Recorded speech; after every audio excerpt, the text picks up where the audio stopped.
fired into a crowd. Our police need more help to solve these kinds of cases. Our police need more help to solve these kind of cases. We need to get these shooters off the street. This is a national problem. About half of the gun murders in the United States go unsolved.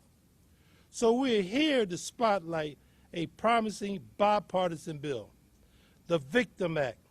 I'm co-leading this bill along with my colleagues. This was introduced by a very good friend of ours, former police commissioner from Florida, Commissioner Val Demings. And all members are here today are co-sponsoring it. This bill will provide $1 billion in federal funding over a period of 10 years. $100 million a year to help local and state police raise their clearance rate for both fatal and non-fatal shootings. The bill will do this in 5 years. It would establish a Department of Justice grant to hire, retain detectives to investigate homicides and fatal shootings, acquire resources for processing evidence, including the hiring of additional personnel, hiring personnel and training to analyze criminal intelligence and crime trends. The trained detectives and the evidence in effect procedure is something that is desperately needed. Through conversations with our police commissioner, she has indicated strongly that this is desperately needed. And she will tell you exactly how it affects Philadelphia, but she can also talk about around the nation. As someone who has pushed for helping victims of gun violence, I'm very pleased that this will provide victims, family members with mental health resources, assistance with shelter, wages, and relocation costs. This bill will be a very important tool in the toolbox to reduce violence. There are a lot of issues where there may be sharp differences in our country. This is somewhere we should be able to agree. To me, it is just common sense. So I want to tell you the order. The first is the police commissioner. The second is Congressman Fitzpatrick from Bucks, who is the Republican co-sponsor, Commissioner Boyle from the city of Philadelphia, and a person who will be very active in this, Commissioner Scanlon, who is on the House Judiciary Committee and the Rules Committee. So all of these people are going to make it. So I want to yield to the police commissioner and thank her for being here. Police commissioner.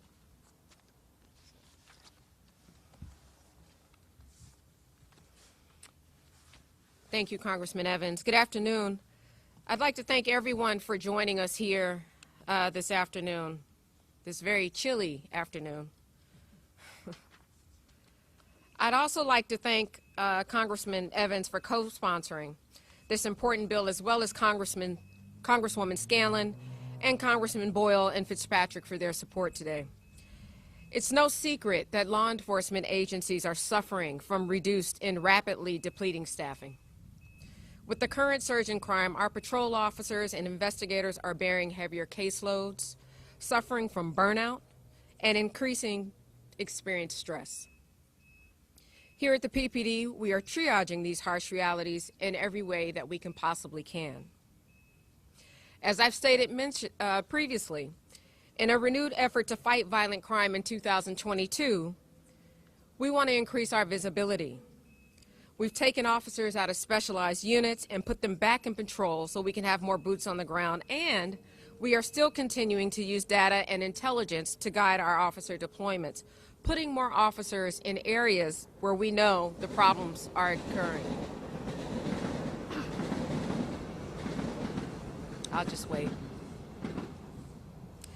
Additionally, very soon, our non-fatal shooting unit will begin operations.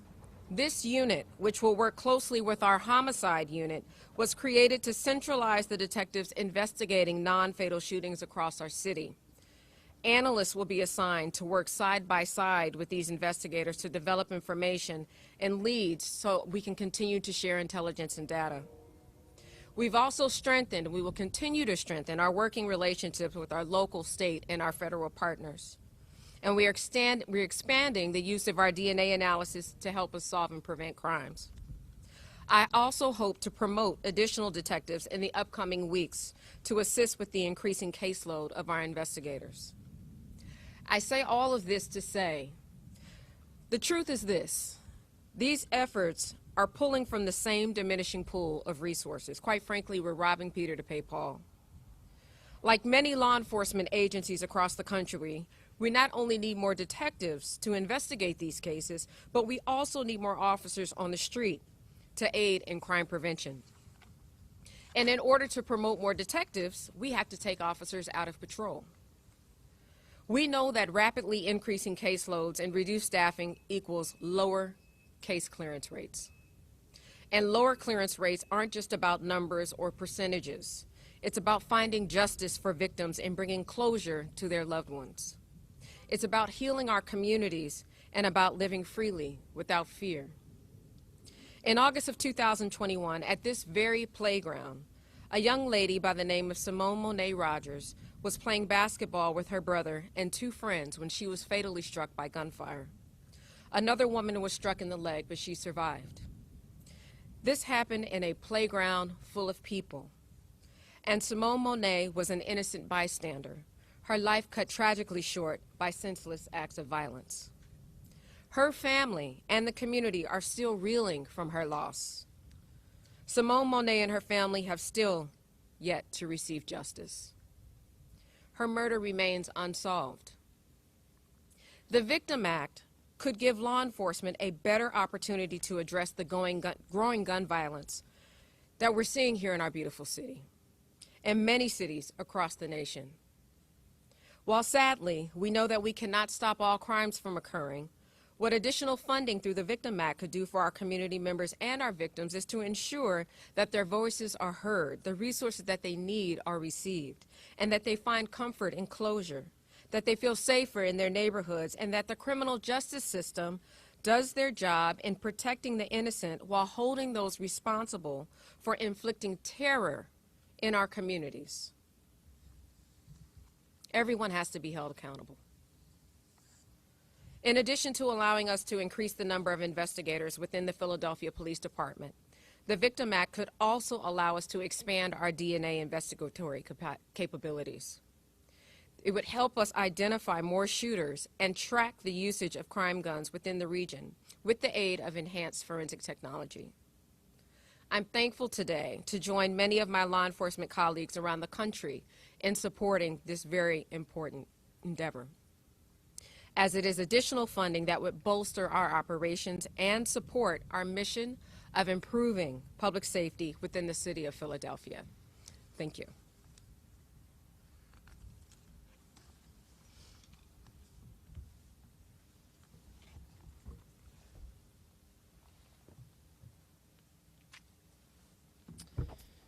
Thank you, Commissioner.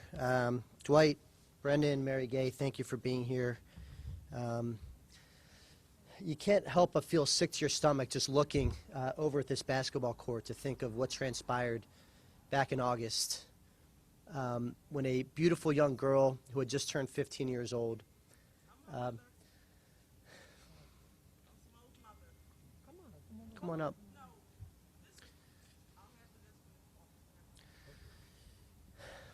Tragic, incredibly tragic day that should never happen. Every single one of us that grew up in this Philadelphia region spent our childhood playing on basketball courts, playing in parks. And that should never happen. And the only thing worse than that is when these perpetrators are not being brought to justice. I spent time here in this city as a federal prosecutor assigned to the Violent Crime Unit, and I will tell you exactly what Dwight's bill would do for law enforcement, both police officers and prosecutors. The more resources they have, the more people they can hire. The more people they can hire, the more cases they can assign those people to. The more sources they can recruit. The more interviews that they can conduct in neighborhoods here to make sure that every single piece of intelligence is gathered and accumulated to try to solve these crimes. And it takes a bipartisan push, and yes, it does take resources. And it's important that every single law enforcement officer know in this city, including this commissioner, that we have your back. To the victims of crime, that we have your back. And to any would-be criminals, that you cannot hide, because this is a unified community that will have a unified response here. And that's the important message here. That I want to compliment Dwight for his leadership on this. I'm proud to join him. I'm proud to make this bipartisan. And I'm proud of our Greater Philadelphia delegation. Several of them are here for us and supporting this bill. And Commissioner, just know that all of us stand behind you and law enforcement to get the job done in this unprecedented spike in crime here. This cannot be the new normal. And the way we fix it are things like this bill that Dwight is introducing. Introduce Brendan Boyle here. Well, thank you, Brian, and to all of my congressional colleagues here from Philadelphia and the nearby area in Bucks and Delaware counties.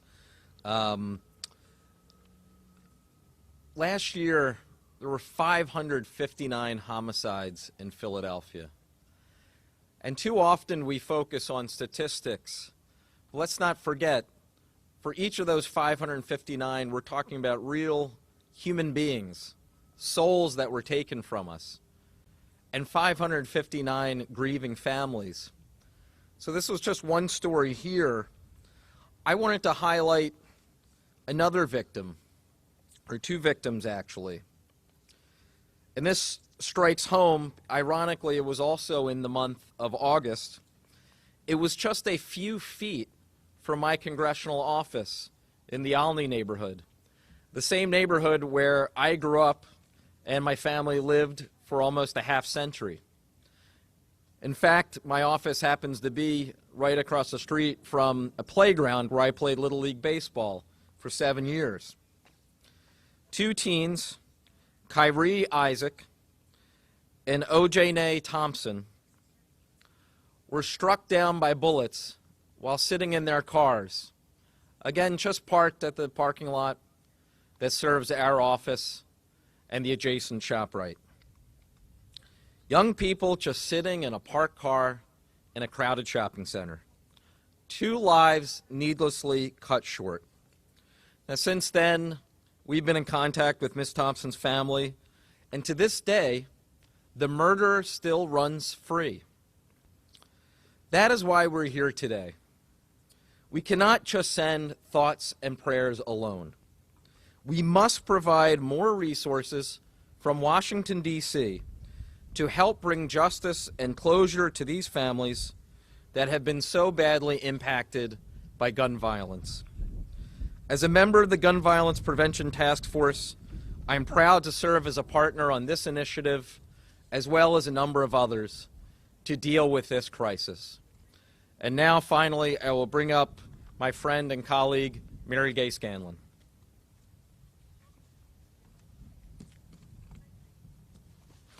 Thank you, Brendan. Thank you, Congressman Evans, for bringing us together, and thank you to my colleagues and Commissioner Outlaw for all being here. Thank you also to Simone's mom for being here with us today. You know, clearly we have a gun violence epidemic. When little girls playing in a playground, when congresswomen touring a public park, when everybody is impacted by gun violence.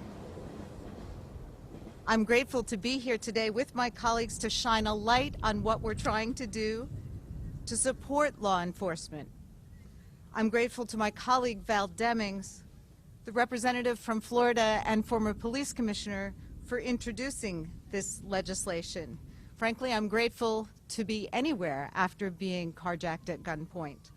I'm especially grateful to the Philadelphia Police, the FBI, the Delaware Police, the multi-state group of law enforcement that worked so quickly and effectively to catch the folks who were involved in my carjacking. I got lucky. No one got hurt, but obviously not everyone is so lucky. Gun violence is a growing problem that has really taken off during the pandemic, not just in Philly, not just in Pennsylvania, but nationally, because guns and crime don't stop at our state borders or our city borders.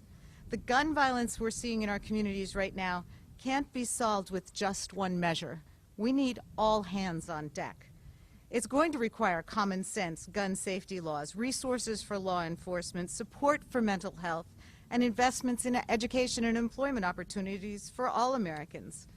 We stand here today as a bipartisan group of legislators representing Philadelphia and its suburbs because we all believe that we all have a role to play in solving this crisis.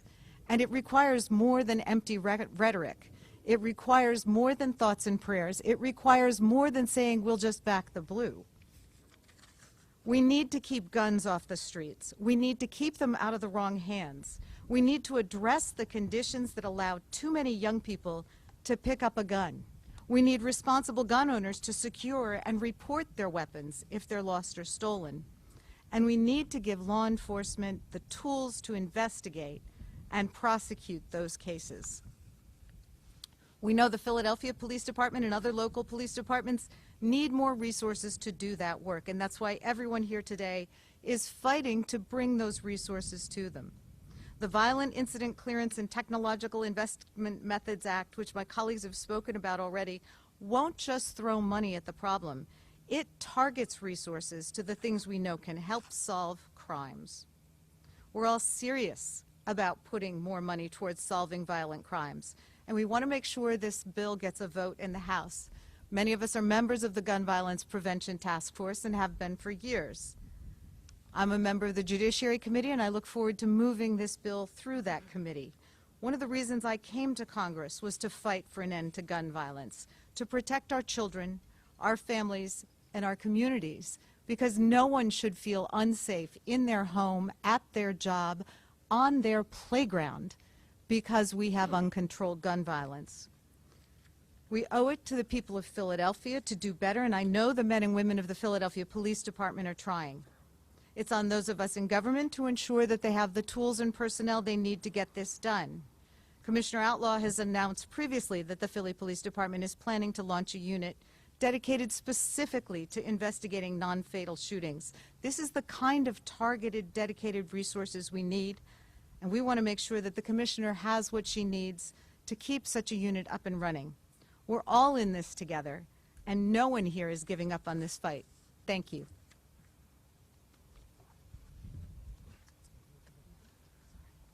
Are there any questions? How do you decide what big city forces get, smaller police forces get in a city that's had 500 some odd murders that we had last year? That's a good question, Cole. Let me share with you. The way it's structured is about $100 million a year, and the Department of Justice will do it through grants. Any other questions? This is a proposal, so what are the next steps? And if this money is approved, when will it start coming into the city? What's most important is the people you see here.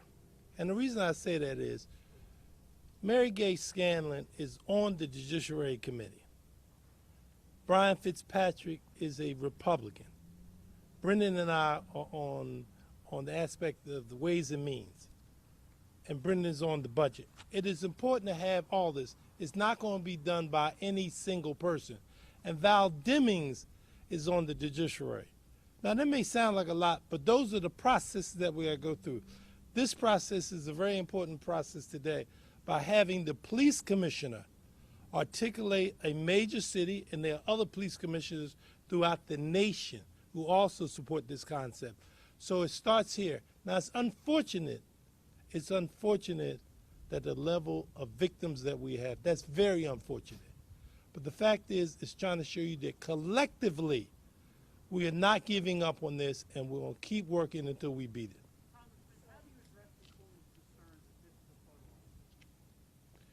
Well, I can only share with you that we are trying to make a difference, and it has to start somewhere.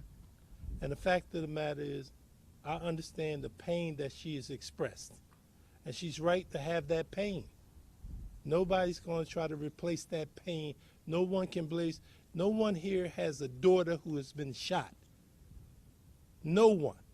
So I do not know, none of us know that pain that she has. But this is something that we have to work at every day to beat this problem. So I share with you, it's not just a problem in Philadelphia, it's all across the nation. And so we, in our particular positions, in our roles, are binding together to show that we're determined to beat this problem. Is there any way that you can tell us what stage of the process we're in now, and in a situation where there's immediate need, is there anything that's going to happen within the next 30 days or so people have something to hold on? Well, you sort of heard the police commissioner, she should come up, she described what's happening in Philadelphia. You want to speak to about Philadelphia? She just asked I about think she's asking about the bill. Oh, yes, about the bill. Okay, the bill is introduced in the judiciary.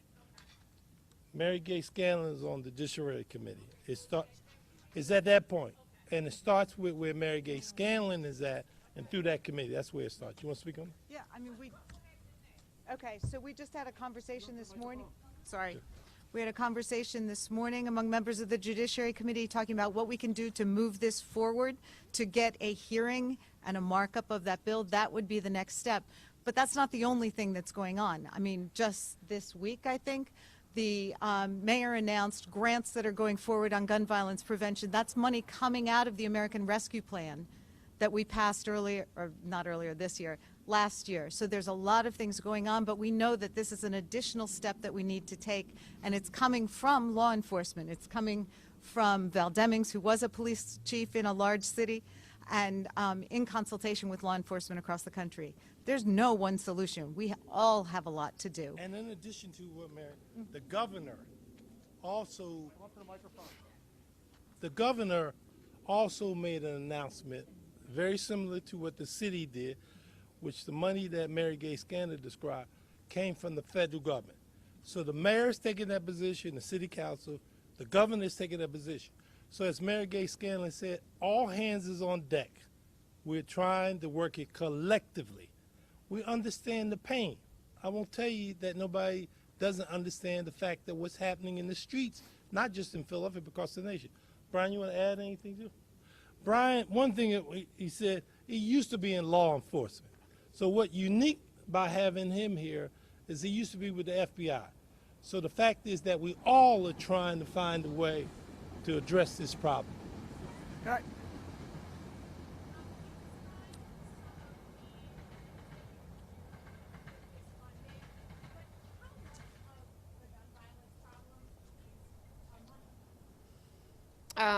So the question was, how much is the gun violence problem a money problem? I think a lot of it, right?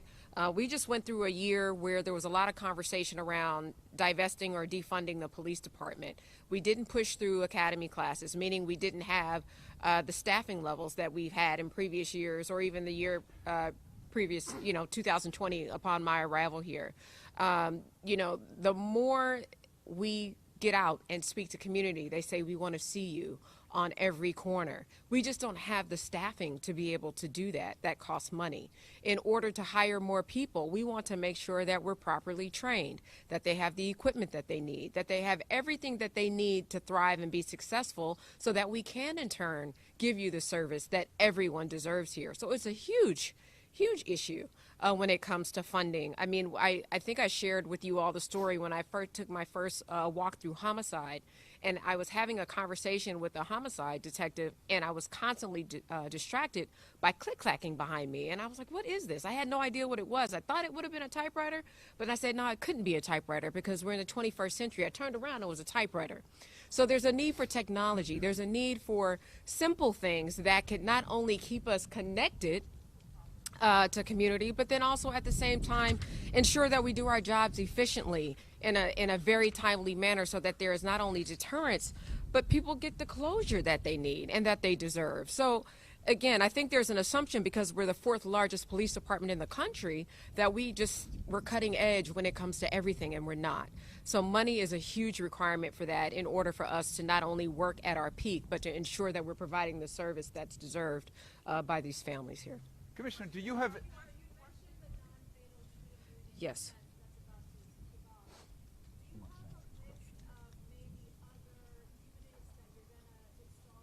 She wants to ask. She's going to ask a question. Well, that's one, we can't rely on the money. So this is something that we're going to start regardless. There's a huge need for us to focus on our clearance rates. So I believe by us centralizing our efforts in making sure that there's direct connection with prosecutors and technology and analysts, if we focus on our non-fatal shootings, in turn, we improve our clearance rates, and then obviously we would reduce the homicides. That's the thinking behind that.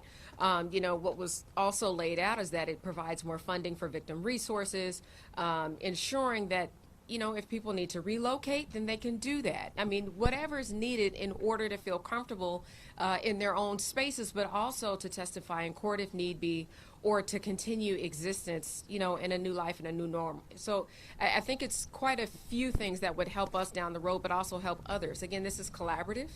It's not just, a focus on police, but it's also what other services and resources could help ensure that communities feel safe to come forward and work with us.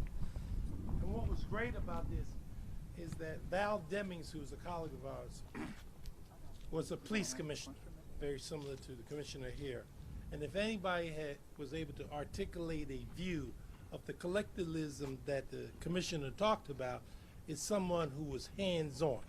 She was commissioner in Orlando. She's now on the Judiciary Committee. All of these things working together. It's not a single issue, as Mary Gay Scanlon expressed. It is collective. It is mental health. It's economics. It's a lot of things. But we must solve it. We must send a message that this is not going to be tolerated, so that we are very much determined collectively, and all of us together.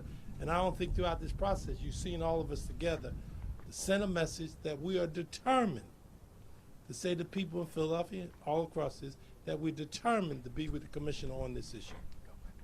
Question.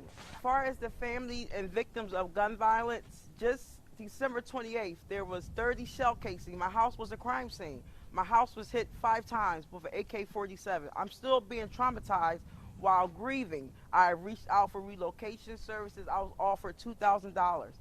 I've been elected committee member for the 51st Ward 18th Division for 8 years. I served my community, and I think it's a slap in the face. I really do. But as a culture, we have to stand for things. We have to have substance. And if you see something, you say something. If something is wrong, and as parents, we cannot pacify our children. If you see them doing something wrong, you need help, you reach out to resources, you get help. It's sad that we have to go through this. My children are good kids. Like, everyone are good kids. We shouldn't have to live like this. It's fearful. And you are right, and what you said is something that someone we all would know is John Lewis used to say the same thing. If you see something, do something. So it is the collectivism. And when the commissioner first came through, she said that it is collectivism of us together.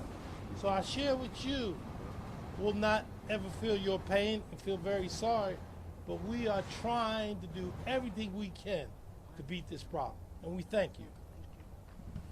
If there's no more questions, I thank you everybody very much. No, we're not done yet. Oh, so who had a question?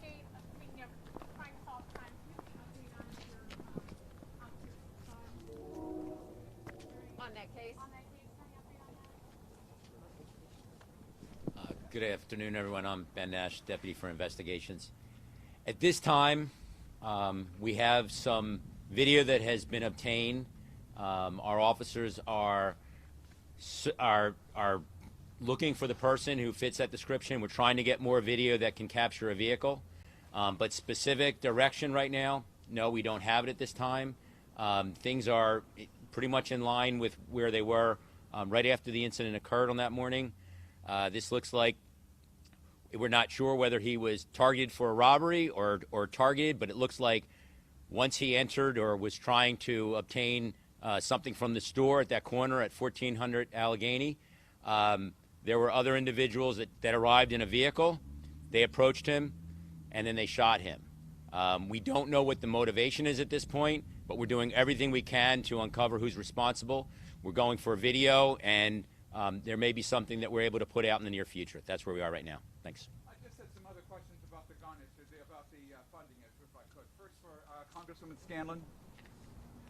You said that we want to make sure there's a vote in the House on this. The Democrats control the House. Are you concerned you can't get this for a vote? No, it's just a matter of calendar and getting through the necessary steps to get it to the floor. that you have to have a hearing, you have to have a markup. So that's what we want to get scheduled as we move forward this spring. I understand. You talked about stronger gun laws. You've talked about gun laws in the past. There's a Republican For a couple here, decades. Is a Republican here in support of this measure, but you have complained that Republicans have gotten in the way of stronger gun measures. Is that still your view as you've tried to move these bills in the House? Did you see what happened in Harrisburg last week? Yeah. Sorry, Matt, you're a member of the U.S. Congress. I am, but it has been my view that, yes, Republican Party has stood in the way of gun measures in quite a number of instances, not uniformly, obviously, and we welcome everyone who's willing to tackle this problem. Is this bill effective without stronger gun laws? I mean, can you throw $100 million at police departments and still have guns that flow? One of the fully? issues that we have is that we are not giving our law enforcement the tools that they need, whether it's having complete background check laws or whether it's giving them the tools they need to do the things that this act would allow, which is have adequate forensics, have units that are specially trained and able to track guns. So there's a lot we can do. As I said in my remarks initially, it's got to be all hands on deck. There's no one solution. And I think you heard the police commissioner describe I heard to her. you that she used the example of that typewriter. Like anything, police force need to be updated and great under skills.